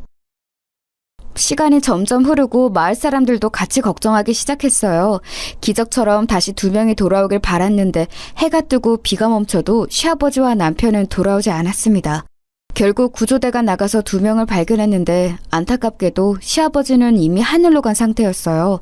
정말 기적적으로 남편은 숨이 아직 붙어있는 상태로 발견되었습니다. 보통 이런 경우에 이렇게 살아있는 상태로 발견되는 게 진짜 희박하거든요. 너무 다행입니다. 의식은 없어도 나중에 눈을 뜰 수도 있으니 희망이라도 있잖아요. 돌아가신 분은 안타깝게 생각해요. 아이고, 여보. 내가 그렇게 나가지 말라고 했잖아. 나는 어떻게 살아? 아이고. 내 아들, 불쌍한 내 아들. 우리 아들 눈 떠봐. 엄마 왔어. 구조대원이 뭐라 하는지 귀에 들리지도 않았어요. 너무 충격적이었고 믿고 싶지 않았습니다. 시아버지는 손을 쓸 수도 없는 상태였고 우리 남편은 마치 잠을 자는 것처럼 병원에 그대로 입원하게 되었어요. 이게 다 너 때문이야. 이 망할려나. 네가 말렸어야지. 비가 그렇게 오는데 바다로 가는 것을 그냥 그대로 냅둬? 나였으면 절대 그렇게 안 했어. 내 남편 살려내라고. 아유, 왜 이러세요? 며느리가 무슨 잘못을 얼마나 했다고. 갑자기 혼자 5명이나 되는 아이들을 키워야 하는데 거기다 대고 이러면 어떡해요. 그리고 바다로 나간 것은 본인들의 의지였잖아요. 너무 뭐라고 하지 마세요. 당신이 뭘 알아? 저리 안 꺼져? 남의 집에는 왜 와서 난리야? 우리 집 일에 신경 끄고 갈 길 가. 내 남편 살려낼 거 아니면 꺼져. 시어머니는 우리 가족의 불행을 다 제 탓으로 돌렸어요. 이웃들이 말릴 정도로 저에게 심하게 뭐라고 했는데 막상 제 귀에는 들리지도 않았습니다. 저는 누구의 탓도 할 생각이 없었어요. 아니, 할 수가 없었습니다. 당장 제 밑으로 5명의 아이들이 있었는데 도대체 어떤 방법으로 돈을 벌어야 하는지 막막했거든요. 시집와서 계속 집에서 아이를 낳고 살림만 했기 때문에 제가 할 수 있는 것은 없었습니다. 거기가 바닷가라 대부분이 수산업에 종사했는데 배를 타고 바다로 가는 법도 몰랐거든요. 그리고 알았다고 해도 우리 아이들이 그때 죄다 어렸어요. 일단 급한 대로 수산시장에 나가 물고기를 손질하는 법을 배웠습니다. 다행히 우리 집 사정을 아는 분들이 저를 직원으로 채용해 주셨죠. 힘들어도 꾹 참고 일했어요. 나가서 돈을 더 벌어와. 이 돈으로 우리가 어떻게 먹고 사니? 우리 아들 불쌍해 죽겠다. 이러다 우리 아들 죽으면 그땐 어떡할 거야? 내 새끼 병원비랑 우리 손자들 식비가 부족하잖아. 나가서 돈을 더 벌어오라고. 어머니, 저도 참을 만큼 참았어요. 제가 죽어라 밖에서 돈 벌어오는 거 모르세요? 아시잖아요. 동네 사람들도 저보고 안쓰럽다고 하는데 어머니는 왜 그러세요? 뭐? 네가 지금 집안의 남자들이 이 모양이 됐다고 시어머니를 우습게 하는 거냐? 내가 우스워? 우습냐고? 며느리가 시어머니한테 이래도 돼? 너 옛날이면 이미 집에서 쫓겨났어. 아무것도 가진 게 없으면서. 그래서 저도 열심히 일하잖아요. 새벽부터 일어나서 수산시장 가서 생선 다듬고 시간 나면 다른 식당 가서 설거지하고. 남들은 이렇게 일하는 제가 안쓰럽다고 하는데 도대체 어머니는 왜 저를 못 잡아먹어 안달이세요? 그런 생활이 지속되자 저도 더는 참고만 있을 수는 없더라고요. 그래서 시어머니와 다투는 일도 많아졌습니다. 잠도 줄이고 밥도 안 먹어가며 이랬는데 돌아오는 것은 시어머니의 구박이었으니 저도 속상했어요. 시어머니는 제가 지지 않고 대응하자 더 분노하셨죠. 집안 분위기가 이러니 아이들도 눈치를 많이 보기 시작했어요. 저는 그래서 아직도 우리 오남매에게 미안한 부분이 이거랍니다. 어머니, 현수가 체육을 포기한다고 하더라고요. 저한테 여전히 야구가 좋지만 집안 사정상 더 지족할 수는 없다고 하던데 제가 봤을 때 우리 현수 운동에 재능 많아요. 이대로 시기 놓치면 평생 후회할 것 같습니다. 저도 우리 장남이 야구에 재능이 아주 많다는 것은 알아요. 그런데 선생님도 아시잖아요. 우리 집이 지금 사정이 너무 안 좋아요. 애들 학비도 겨우 내고 밥도 겨우 먹이고 있어요. 아니, 밥도 가끔은 돈이 없어서 고구마로 대체해요. 이 상황에서 어떻게 야구를 시키겠어요. 그렇죠. 현수 본인도 그걸 아니까 자기가 스스로 그만하겠다고 하더라고요.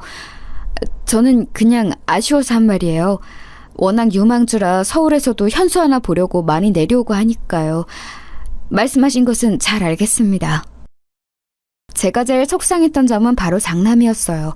장남은 어렸을 때부터 유난히 운동을 매우 잘했거든요. 특히 야구에 소질이 있는 아이라 학교 체육 선생님의 재능을 알아보고 밀어주었습니다. 그런데 주변에 운동하는 사람이 있으면 아실 텐데 운동도 돈이 있어야 가능한 종목이거든요. 장비도 그렇고 훈련비도 그렇고 우리 집 상황상 절대 운동을 시키질 못했어요. 현수야, 엄마가 너무 미안해. 우리 아들 그렇게 좋아하고 잘하는 것도 못 시켜주고 네 아빠 병원비가 너무 많이 들어서 엄마가 도저히 아무리 이래도 우리 아들 운동을 지원 못해줘. 엄마 괜찮아. 이런 상황에서 내가 계속 야구를 하겠다고 하는 것은 내 욕심이잖아. 나는 그냥 빨리 학교 졸업해서 우리 동생들 키우는 게 내 목표야. 아빠 병원비도 내가 벌어서 낼게. 빨리 어른이 되었으면 좋겠어. 그래야 엄마를 도울 수 있잖아. 내가 이 세상에서 지금 믿을 수 있는 것은 바로 너 하나야. 엄마가 너무 미안하고 고맙다. 남들은 장남에게 모든 것을 쏘아붙던데 엄마는 오히려 너를 제일 못 챙기고 있네. 아들 고맙고 미안하다. 사람이 사정이 다 다르잖아. 그러니까 엄마는 나한테 미안해하지 마. 내가 얼른 졸업해서 우리 엄마 더 일 안 하게 노력할게. 동생들도 내가 책임질 거야. 알겠지? 본인이 그렇게 좋아하고 잘하던 것을 상황 때문에 포기했지만 장남은 오히려 저를 위로했어요. 흔히 말하는 아픈 손가락 아시죠? 저한테 장남은 아픈 손가락이었습니다. 이런 장남은 실제로 고등학교를 졸업하고 바로 인근에 있는 공장에 취업했어요. 집에도 들어오지 않고 일부러 잔업까지 하며 돈을 벌어 동생들 뒷바라지를 했습니다. 엄마, 이번 달 월급이야. 이걸로 동생들 학비 내고 부족한 거 없게 해줘. 그리고 아빠 병원비도 내가 병원에 가서 어느 정도 갚았어. 혹시 나 몰래 돈 빌린 거 있어? 그런 거 있으면 말해. 현수야, 엄마가 너무 고맙다. 확실히 네가 돈을 벌기 시작하면서 우리 집 형편이 많이 나아졌어. 엄마도 이제 잠자는 시간이 늘었거든. 만약 네가 없었다면 엄마는 동생들을 데리고 길거리에서 살았어야 해. 나도 내가 성인이 되어 돈을 벌 수 있어서 얼마나 좋은지 몰라. 엄마가 나 때문에 부담이 덜 된다니까 너무 기쁘다. 아, 엄마, 할머니는 어떻게 할 거야? 동네 사람들이 할머니 노망 논 거 아니냐고 말이 많아. 장남이 성인이 되어 돈을 버니까 확실히 경제적으로 부담이 덜 됐어요. 동생들을 위해 본인 몸을 희생하며 돈을 버는 장남을 보며 마음이 아프면서도 참 대견했습니다. 하지만 제 인생은 도대체 왜 이렇게 험난할까요? 이제 겨우 숨통이 트이나 싶었더니 시어머니가 말 그대로 노망이 났습니다. 내 남편, 저기요, 우리 남편 못 봤어요? 우리 남편은 바다로 갔나? 아닌가? 죽은 거 아니야. 우리 남편은 안 죽었어. 뭘 봐? 뭘 보냐고? 시어머니는 말도 안 되는 헛소리를 마구하며 동네를 돌아다녔어요. 워낙 좁은 동네라 서로가 아는 사이였는데 주민들은 우리 집에 와서 저에게 뭐라 하기 시작했습니다. 아니, 그쪽 집 사정 안타까운 건 나도 알지. 그런데 할머니 단속을 좀 했으면 좋겠어요. 내가 우리 집 앞을 무서워서 못 다니겠다니까. 저렇게 허공을 보면서 막 혼자 웃고 우는데 무서워 죽겠어. 나도 무서워서 왔어요. 아니, 혼자 저러면 누가 뭐라고 하나? 왜 지나가는 사람들한테 시비를 걸어? 심지어 아이들한테도 그러더라고.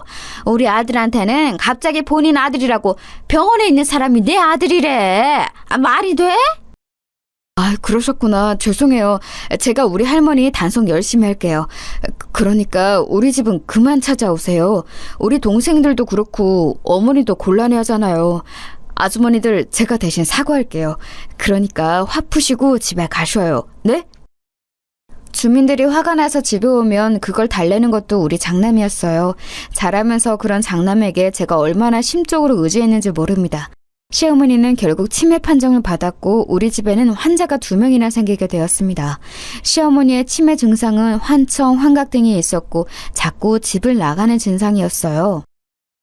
엄마, 할머니가 또 집 밖으로 혼자 나갔어. 진짜 할머니 때문에 미치겠어. 너무 힘들고 피곤해. 이게 이번 주에만 도대체 몇 번째야?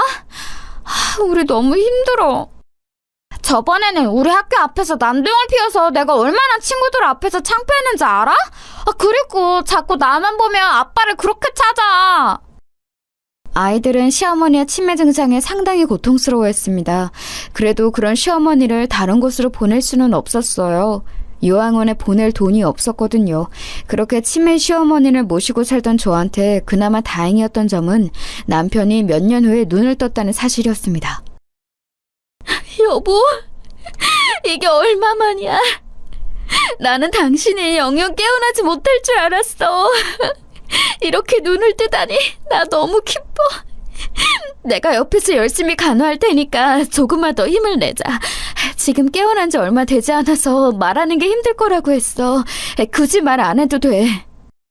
남편이 의식이 들자 옆에서 간호할 사람이 필요했어요. 집 안에는 치매 환자가 있었고 병원에는 이렇게 수발들 사람이 필요했죠. 몸이 하나여도 모자랐던 시절이랍니다. 남편의 몸이 완전히 회복될 때까지 저는 거의 병원에서 지냈어요. 그래서 치매 시어머니를 돌보는 일은 장남이 거의 도맡아서 했습니다. 나머지 아이들은 시어머니를 감당하는 것을 힘들어했거든요. 현수야, 미안하다. 엄마가 아빠 간호하느라 집에 신경을 못 쓰네. 일하느라 바쁜데 이렇게 할머니랑 동생들까지 돌보고. 엄마는 너한테 왜 이렇게 미안한 일만 생기는 걸까? 우리 아들 고맙고 미안하다. 엄마, 힘들 때일수록 뭉쳐야 하는 게 바로 가족이야. 그러니까 나한테 미안하다는 말은 그만해. 나는 진짜로 우리 가족을 위해서라면 전혀 힘들지 않아. 오히려 우리 동생들이 나를 믿고 의지했으면 좋겠어. 저한테 유일한 버팀목은 우리 장남이었어요. 이런 생활이 지속되면서 다른 자식들은 대학도 가고 본인 하고 싶은 일들을 하며 자기 살 길을 찾아갔습니다. 누구 하나 탈선하지 않고 잘 자라주어 고마웠어요. 그러면서 본인을 희생하며 동생들에게 자기 인생을 바친 장남에게 미안한 마음은 더 커지게 되었습니다. 내가 형보다 먼저 결혼해도 진짜 괜찮아? 형, 혹시 만나는 여자 있으면 먼저 결혼해도 돼. 평생 성인이 되자마자 우리 책임지느라 그동안 고생 많았어. 이제 형도 형 인생 살아야지.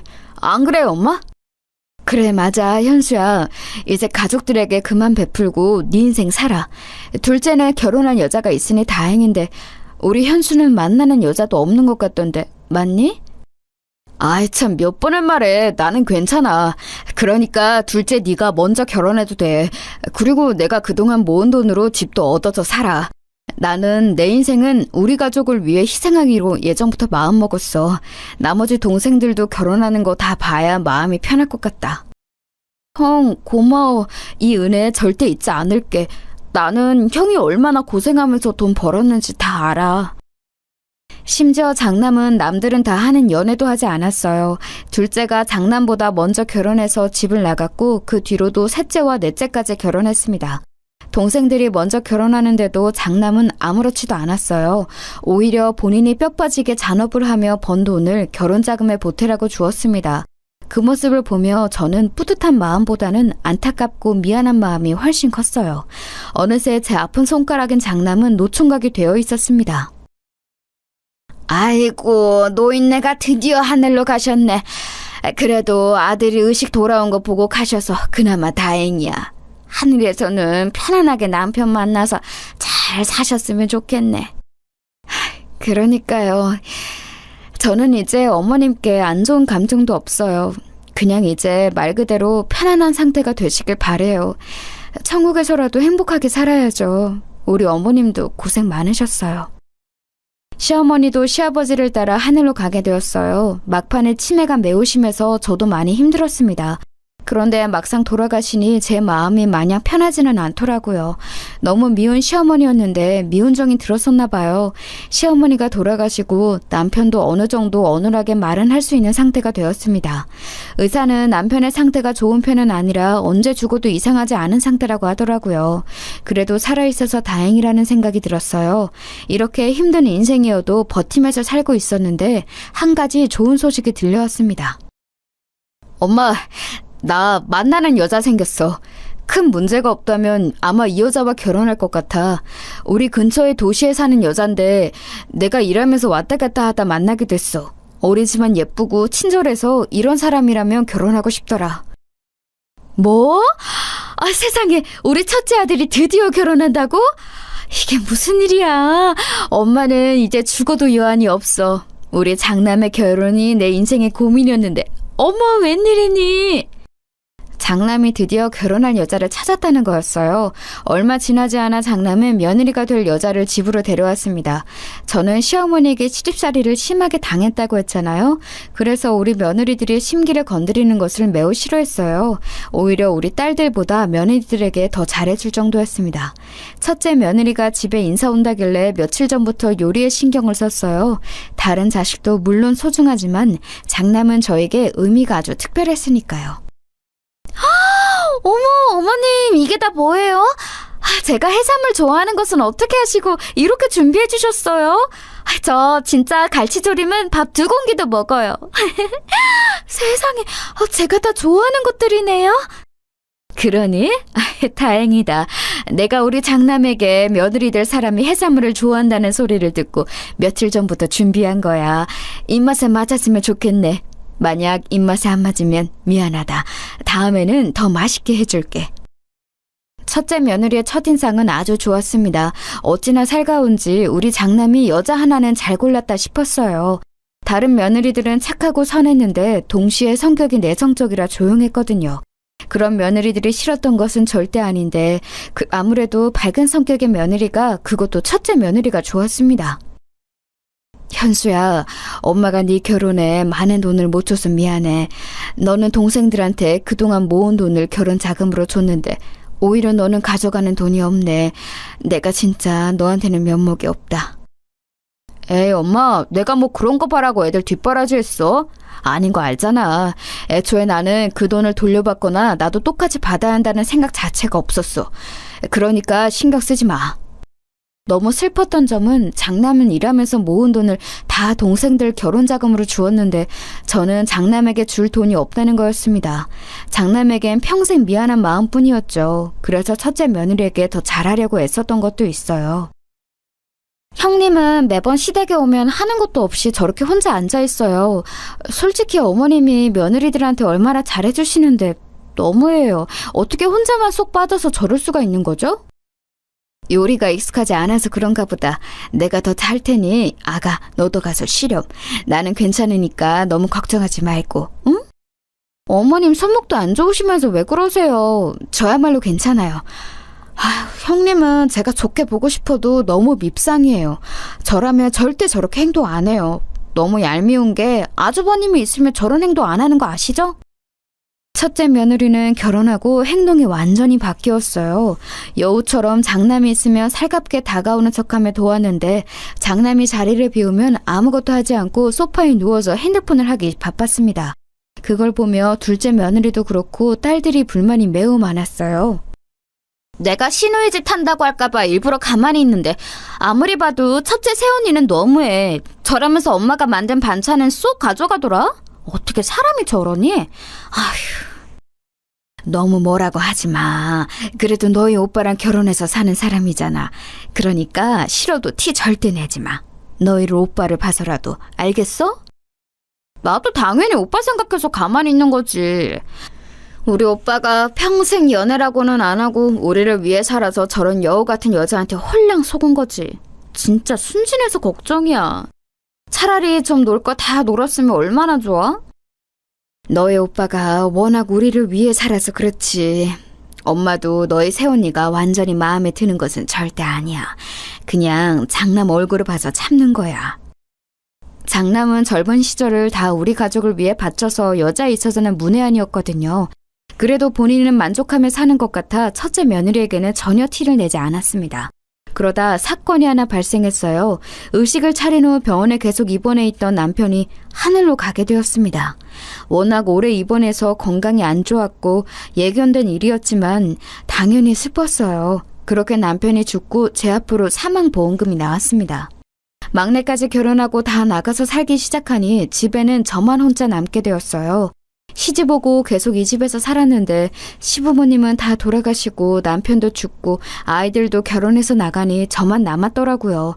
그러면서 저는 심하게 외로움을 타기 시작했어요. 미워도 미운 정이 차라리 낫더라고요. 제가 외로워하는 것을 제일 먼저 눈치챈 것은 바로 장남이었습니다. 엄마, 외롭지? 나랑 같이 살자. 내가 아내한테 말했더니 아내도 괜찮대. 나는 엄마가 혼자 그렇게 외롭게 사는 거 원하지 않아. 아유, 됐다. 나는 너희 할머니에게 시집살이를 너무 많이 당해서 며느리들 괴롭히는 것 질색이야. 내가 너희 집에 가면 며느리가 얼마나 괴롭겠어. 내가 그래서 아내한테 말했더니 아내가 오히려 그럼 이 집 팔고 돈 합쳐서 같이 살자고 하던데? 이번 주말에 아내랑 같이 찾아갈 테니까 진지하게 얘기해요, 그럼. 장남은 외로움을 타는 저에게 같이 살자고 얘기하더라고요. 하지만 며느리 눈치가 보여 가기가 싫었습니다. 시어머니를 모시고 살았던 입장이라 얼마나 고통스러운지 알거든요. 그런데 며느리는 장남과 찾아와서 저에게 같이 살자고 오히려 저를 설득했습니다. 저는 진짜 어머님하고 같이 사는 거 좋아요. 그러니까 이 집 팔고 우리가 지금 사는 집도 팔아서 더 넓은 곳으로 이사가서 살아요. 어머님만 괜찮으면 언제든지 환영이에요. 아, 그러니? 나는 너희들에게 내가 짐이 될까봐 그게 무서웠는데 네가 그렇다면 나는 너무 좋지. 아이고, 가서 내가 최대한 거슬리지 않도록 하마. 고맙다. 며느리의 설득에 저는 남편의 사망보험금과 집을 팔고 남은 돈, 그리고 제 비상금까지 수중에 있는 모든 돈을 다 합쳤어요. 진짜 저에게 남은 돈이라고는 없는 상태로 그렇게 첫째 아들네 집으로 들어가게 되었습니다. 엄마가 이 돈들 다 장남에게 주고 싶은데 그래도 되는 거지? 너희도 알잖니. 첫째가 너희 결혼자금 되느라 내가 장남에게 준 돈이 없어. 엄마의 마지막 소원이야. 엄마, 당연하죠. 게다가 지금 엄마까지 모시고 산다는데 당연히 그 돈은 형을 주는 게 맞지. 우리는 아무 불만이 없어요. 여기서 싫다고 하면 안 되는 거지. 맞아. 형이 우리 키우느라 얼마나 고생했는지 아는데 누가 여기서 싫다고 그래? 오히려 우리가 형한테 갚아야 하는데 그럴 수가 없어서 속상하지. 그 돈들 다 형 준다고 해도 아무도 뭐를 안 하니까 걱정하지 마. 다행히 나머지 자식들도 불만이 없었어요. 오히려 제 돈을 다 장남에게 모조리 주는 것을 당연하게 여겼죠. 그렇게 저는 장남의 집으로 들어가서 살게 되었는데 제 생각과는 너무 현실이 달랐습니다. 며느리가 너무 다른 사람인 것처럼 느껴졌어요. 결혼 전에 보았던 살가운 사람은 어디 가고 마치 악마처럼 저를 대하기 시작했습니다. 어머니, 화장실 청소 이거 다 하신 거예요? 물때가 다 안 지워졌는데... 다시 해주세요. 그리고 아이 좀 이따 봐주세요. 저 친구 만나러 가야 해서요. 어머님, 저 갈비찜 먹고 싶은데 어머님이 좀 해주세요. 그리고 아들 먹을 계란말이도 부탁드려요. 저는 그럼 친정에 다녀올게요. 저녁 전까지 해주셨으면 좋겠어요. 어머님, 이거 뭔지 보이세요? 청소기 언제 돌리셨어요? 제가 분명히 아침에 청소기 돌려달라고 부탁드렸잖아요. 제가 힘든 부탁한 건가요? 며느리는 저를 마치 가정부처럼 부려먹었어요. 저도 처음에는 저와 같이 사는 게 고마워서 청소며 빨래며 나서서 했는데 날이 갈수록 심해지더라고요. 심지어 며느리는 손자를 돌보는 것도 죄다 저를 시켰습니다. 하지만 저는 절대 불만을 말하지 못했어요. 첫 번째로 시어머니에게서 시집살이를 당해서 며느리에게 싫은 소리를 하지 못했고, 두 번째로는 바로 장남의 아내였기 때문이죠. 제가 살면서 너무 힘들 때 의지했던 사람이 바로 우리 첫째 아들이잖아요. 그래서 장남에게는 평생 미안한 마음뿐이라 차마 며느리에게 싫은 소리가 나오지 않더라고요. 엄마, 저 왔어요. 오늘은 뭐 했어요? 내가 듣기로 우리 아파트의 노인정도 되게 크다던데 거기 가봤어? 엄마 덕분에 우리가 서울 시내 이런 고급 아파트에서 살고 너무 고마워. 장남은 여전히 저에게 효자였습니다. 제가 돈을 줘서 첫째 아들네 부부는 서울에 있는 대단지 고급 아파트로 이사 왔는데 저는 막상 그 혜택을 누리지 못했어요. 할머니, 나 솜사탕 사줘. 할머니, 나랑 놀이터 가자. 놀이터에서 나랑 축구하면서 놀자. 어? 할머니, 나가자. 할머니! 손자를 돌보는 일도 어느새 제가 다 전담하기 시작했거든요. 며느리는 손자를 키우며 힘든 일은 다 저를 시켰어요. 씻기는 거나 유치원에서 데리고 오는 것도 다 저를 시켰습니다. 늙어서 몸이 제 마음대로 움직이지도 않았는데 참 힘들었습니다. 그래서 절대 며느리에게는 티를 내지 않았지만 딸들에게는 힘들다고 조금 언급했는데 이게 또 사건이 발생했어요. 새언니, 제가 진짜 이런 말은 안 하려고 했는데요. 오해하지 말고 들어주세요. 새언니가 그래도 이런 아파트에서 부자처럼 사는 거 다 우리 엄마가 지원해줘서 가능한 거잖아요. 그런데 엄마한테 너무 조카를 봐달라고 하고 청소까지 시키는 것 조금 너무한 것 같아요. 다른 거는 몰라도 청소나 빨래는 언니가 할 수 있지 않나요? 어머. 지금 오해가 있는 것 같아요. 제가 언제 어머님을 강제로 시켰나요? 저는 절대 그런 적이 없어요. 어머니가 말씀해 주세요. 제가 어머님께 억지로 시켰어요? 아유, 억지로 시킨 적은 없지. 아유, 아니다. 그만하자. 내가 미안하다. 괜한 소리를 해서 이렇게 사단을 만들었네. 미안하다. 그만하자. 그냥 지나가듯 한 말에 셋째 딸이 대표로 며느리에게 좋게 말했더니 며느리는 화를 내기 시작했습니다. 제가 그만하자고 했는데도 첫째 며느리는 멈추지 않고 계속해서 섭섭하다고 하기 시작했어요. 그리고 물론 어머님 덕분에 이런 아파트에서 사는 거 맞아요. 그런데 그렇다고 제가 그럼 어머니 눈치를 마구 보며 살아야 하나요? 저야말로 너무 섭섭해요. 세연이, 우리가 우리 엄마 눈치 보고 살라는 거 아니잖아요. 오히려 우리는 세연이 편하게 해주려고 애를 쓰는데 일부러 그래서 엄마 모시고 사는 이후로 제가 용돈도 자주 드리고 또 보고 싶어도 덜 찾아오고 있어요. 형님, 우리가 그래도 여자들끼리 좋게 얘기하고 싶어서 이런 자리를 마련했는데 너무 안 좋게 생각하지 마세요. 우리 어머님처럼 며느리들 편히 봐주시는 분이 어디 있어요? 지금 다 편을 먹고 저한테 뭐라고 하잖아요.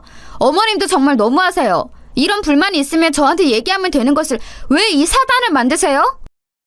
어머, 새언니, 왜 우리 엄마한테 그렇게 말해요? 우리가 엄마 모시는 거 고마워서 이제껏 참은 건데.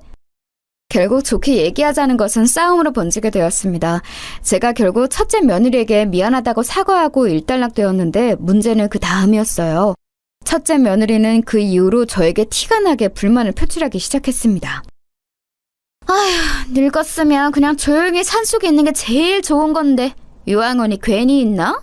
공기 좋은 곳에서 요양하면 자식들도 좋고 본인도 좋은데 말이야. 혼자 저보고 들으라는 듯이 집에서 큰 소리를 내기도 하고 심지어는 제가 집에 있는 것을 눈치 주기 시작했어요. 저는 속상했지만 최대한 티를 내지 않고 있었습니다. 그런데 며느리는 제가 무시한다고 느꼈는지 이번에는 저에게 대놓고 뭐라 하더라고요. 장남은 그때 공장에서 일하고 있었는데 나름 일한 지 그래도 꽤 많은 시간이 지나서 관리자급으로 일하고 있었어요. 장남이 출근하며 최소 10시간은 지나서 집에 오는데 그 시간이 저는 지옥이었습니다. 늙었으면 그냥 곱게 죽는 게 자식들을 위하는 건데 어머님은 그것도 모르세요? 하긴 모르니까 이렇게 자식 집에서 얹혀 살고 있지.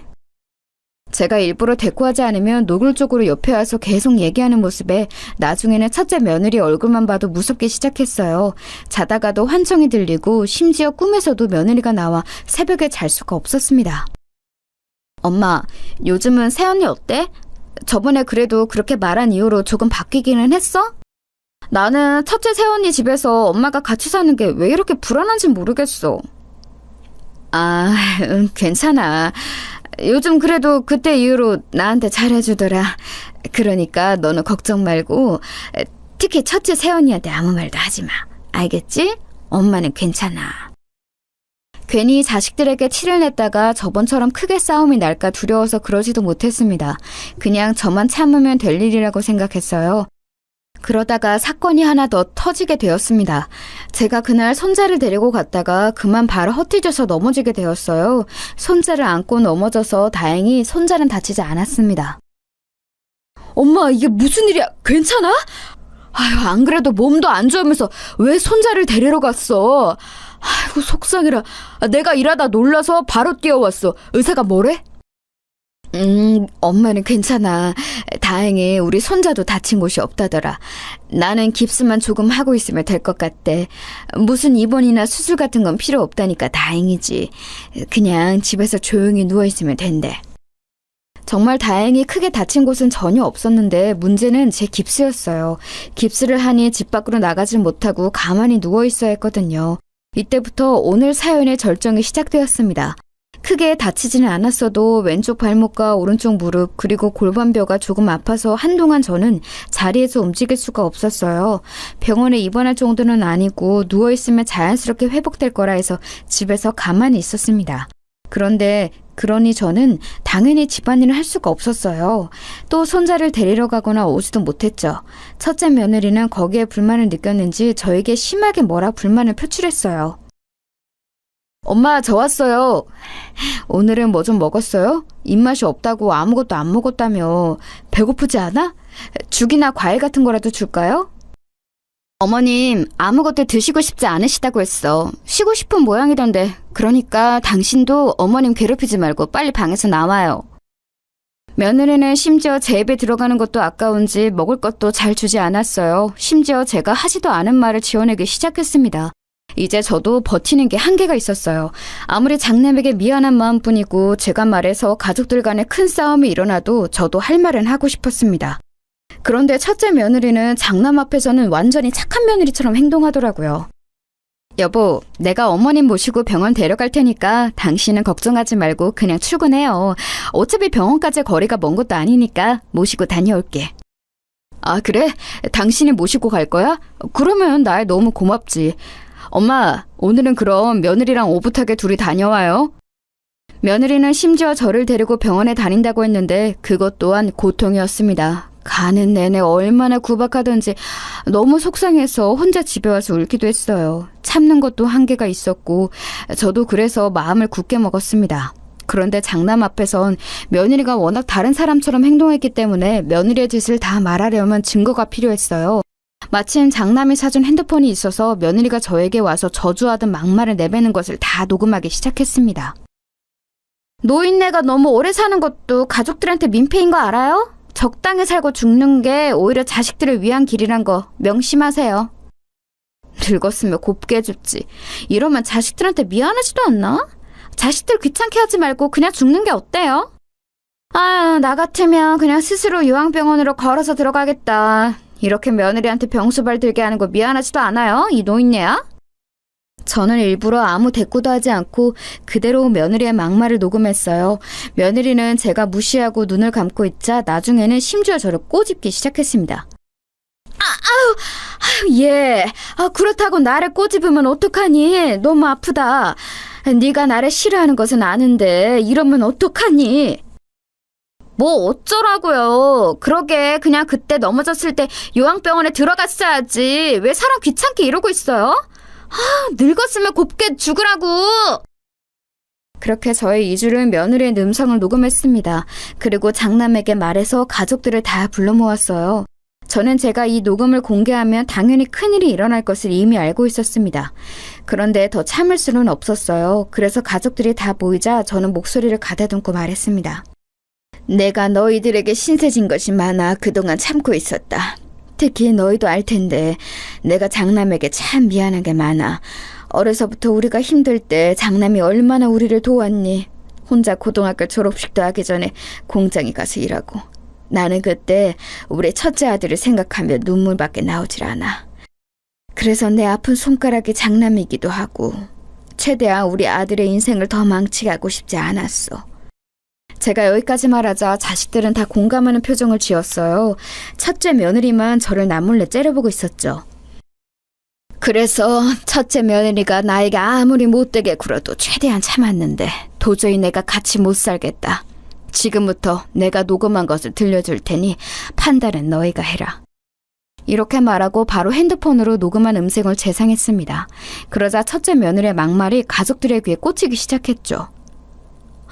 어머, 이게 지금 뭐예요? 당장 멈춰요. 일이 내놔요. 언제 녹음했어요? 세상에, 웬일이야? 지금 이게 무슨 소리야? 당신 가만히 있어. 조용히 안 해? 엄마, 계속 틀어봐. 세상에, 늙었으면 조용히 죽으라고?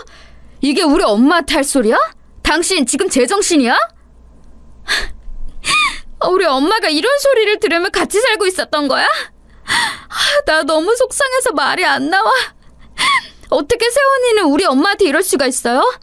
우리가 엄마 공짜로 돌보겠어요? 매달 그렇게 돈을 줬는데 우리 엄마도 세원이 이런 고급 아파트에 살 수 있게 돈 많이 줬잖아요.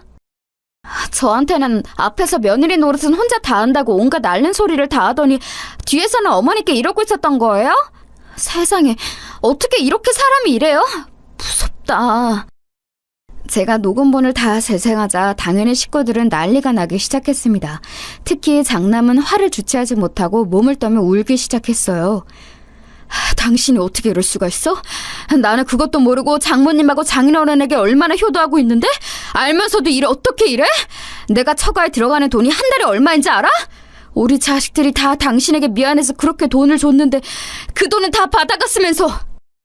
가족들의 원망이 다 첫째 며느리에게 향하자 첫째 며느리는 아무 말도 하지 못했습니다. 내가 나를 모시고 사는 것이 힘드니까 청소며 빨래며 음식이며 혼자 다 했단다. 심지어 본인 아들도 며느리는 돌보는 것이 싫었는지 내가 유치원 등하원도 했어. 나는 이 정도면 할 만큼 했다고 생각한다. 이제 더는 같이 못 살겠어. 첫째 며느리가 원하는 대로 나를 그냥 요양원에 보내주렴.